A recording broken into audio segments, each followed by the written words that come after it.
Have you ever met someone who seems to exist only in the real world, a ghost in the digital machine? That was my friend Elias. In an age where life is broadcasted moment by moment, his online presence was a silent, empty canvas.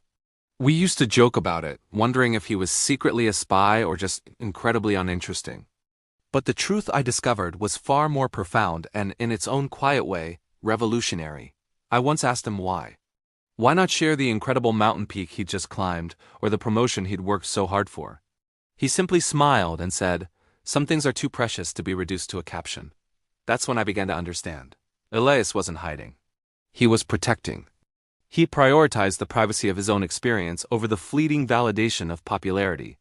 For him, the memory wasn't the perfectly filtered photo. It was the feeling of the wind on the summit, the quiet pride in his own heart. He valued control over his own narrative, refusing to let it be defined by likes and comments.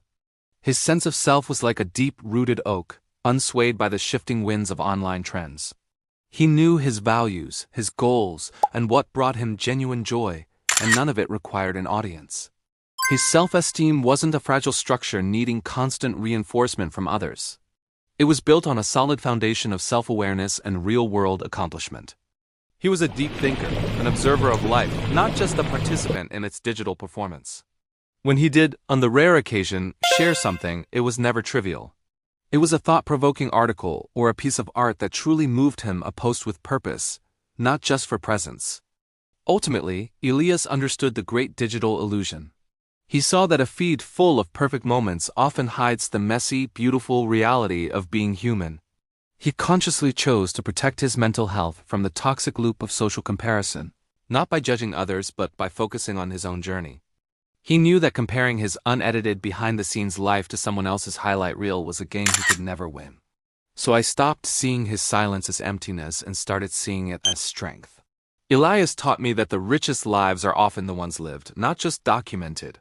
He was a quiet testament to the idea that true influence isn't measured in followers, but in the depth of your character and the authenticity of your presence in the world that truly matters. What do you think? Are you a social media ghost or do you love to share? Let me know in the comments below. Thanks for watching, and if you enjoyed this, don't forget to like and subscribe for more content that makes you think. See you next time.